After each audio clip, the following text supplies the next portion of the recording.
If you are comfortable today with what you were comfortable with yesterday, you're already in trouble. Success is a daily thing. You've got to make the decision by managing it, and you manage the decision on a daily basis. What you want to be tomorrow, you've got to do today. If you keep going, you don't quit, you're going to get better. And you're going to get better, and you're going to get better. Hey, keep going. And then after that, you keep going. And then after that, you keep going.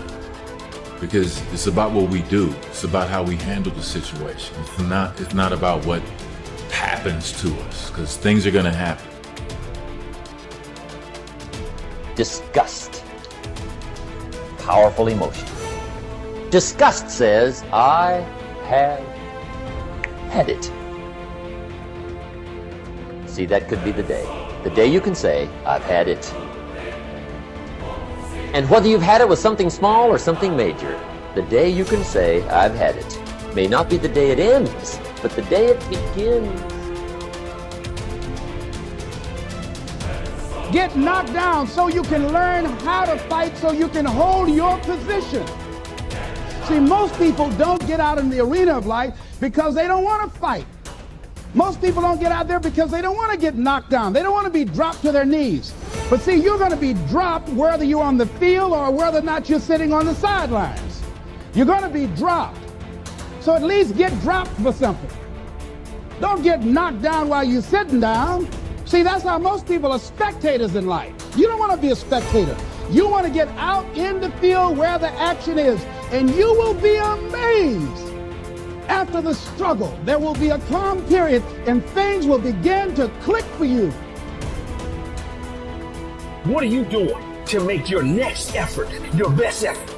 Are you reaching deep down inside to fight through everything that you're going through right now? Or are you settling to be where you are at this current moment? The more you do, the more you realize you can do. You expand your capacity. You expand your potential. You expand your horizons. You expand your vision of yourself and of life. You expand your participation in life. You're involved in life more. You'll get more out of life because you're putting more into life than most people. Every day is a new day, a new week, a new shot at life, an opportunity to come out of the gate like a man possessed and attack the day without mercy. I am the aggressor. I am on the attack because I will not stop. It's time to take ownership.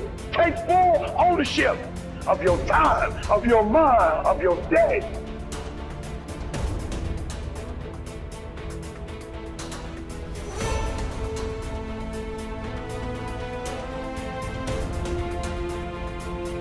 Here's a most important question to spend some time answering. What kind of person will I have to become to get all I want? Write down a few thoughts on that. Write down some skills you'll have to develop, for example, and some of the things you're going to have to learn. Just spend a little time writing a few sentences on this. What kind of person will I have to become to get all I want? The answer to this will give you some personal development goals. Guarantee you that as you begin to give more of yourself in your work, give more of yourself in your marriage, give more of yourself in your relationships with your families and friends, give more of yourself to your talent, to your vocation, to your job or your business, as you begin to set high standards for giving that which you have been given to share in the universe, I guarantee you that life takes on a whole new dimension. That you'll be happier. You have a greater sense of happiness and fulfillment in life. Now you will begin to take off on some new paths to some newer horizons. That you'll begin to see life totally different than most people. I think that's what Henry David Thoreau meant when he said most men live in quiet desperation. That most of us go through life because we're not using that which we've been given, that we are punished. That we're going through life getting up in the morning with no reason to get up. See, once you find out your purpose in life, and once you decide that you're going to live a life of sharing and giving and contributing to life, you don't need an alarm clock to get up. So I found that there were 21 secrets. The first one of all is dream big dreams. I couldn't believe it. Every single person who finally made it said the turning point in their life, they were driving down the road of life, not making much progress, which is that 80-20 rule that you hear. 80% of people make 20% of the money, and 20% of the people make 80% of the money. And what happens at a certain point in life, they change and go on a different road. And here's the turning point. It is make a decision. Make a decision that I'm going to become wealthy. I'm going to become a millionaire. And I will work hard, long hours. I will sacrifice. I will pay the price. I will do everything that is necessary, because you have a millionaire maker organization right here. The sole focus of this job is many wonderful benefits for users of the product, but the sole focus of this is for you to become wealthy by becoming successful, so that you can do all the wonderful things that you want to do for yourself and your family. So make a decision that, by gum, I'm going to do it. And I realized at the age of 36 that I'd wished and hoped and prayed, but I never made a decision. Oh yeah, maybe someday it'll happen. Maybe there'd be a miracle on something. So I bought penny stocks or mining stocks, and I did all kinds of stuff, and not a darn thing happened. And then I found that the two things that millionaires say, number one is I was not more talented or smarter. I didn't get better grades than other people. He said, but I was willing to work harder than anyone else. I was willing to work harder than anyone else. I was willing to work harder, start earlier, work harder, stay later than anyone else. And you know, self-made millionaires on average work about 59 hours a week. They work about 6 days a week at 10 hours a day, or 7 or 5 days a week at 12 hours. There are very few wealthy people who work 5 days a week. In fact, there probably aren't any. They may work 5 days a week, but it's way after they've achieved their financial goals. The second thing they found is that they were frugal. Is they earned the money, but they didn't spend it all. Is they saved the money. Because there's a time in your life where you can be generous.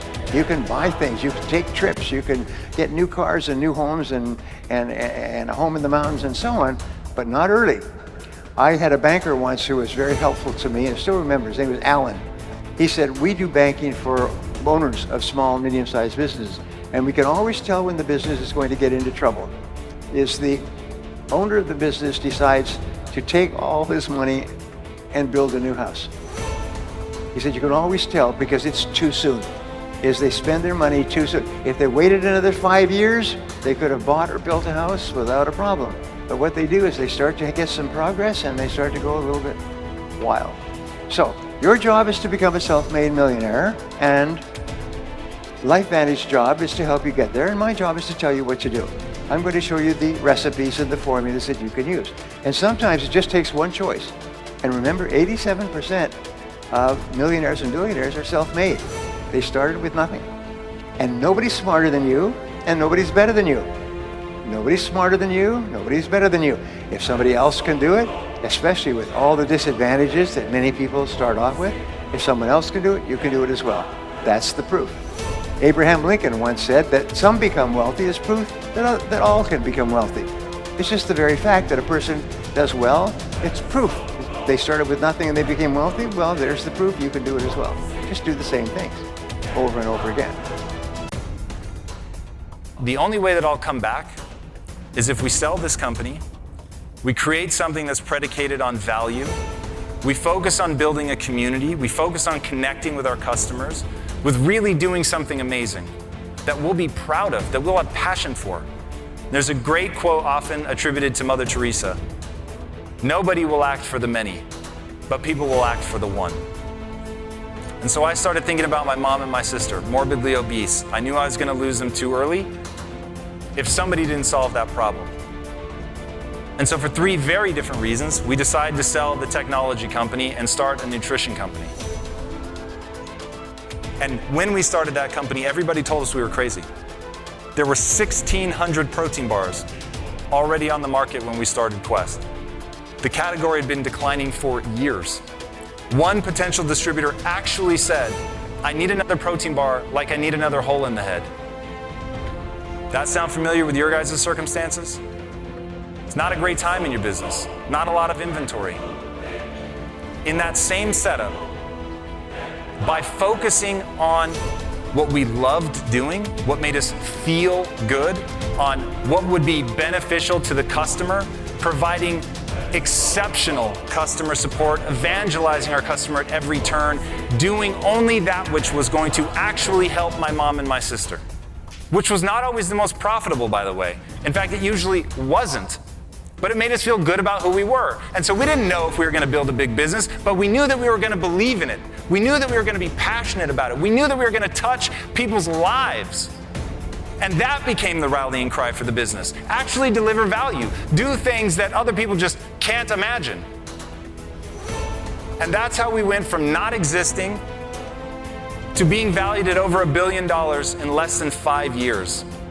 Just as we were coming out of the Great Recession, into an industry that was oversaturated and declining. Because let me tell you something right now and burn this into the core of your soul. There's always room for the best. There's always room for the best. And if you're prepared to become the best, you can become unstoppable. You can build something other people think is impossible. You can build something out from under a mountain of doubt.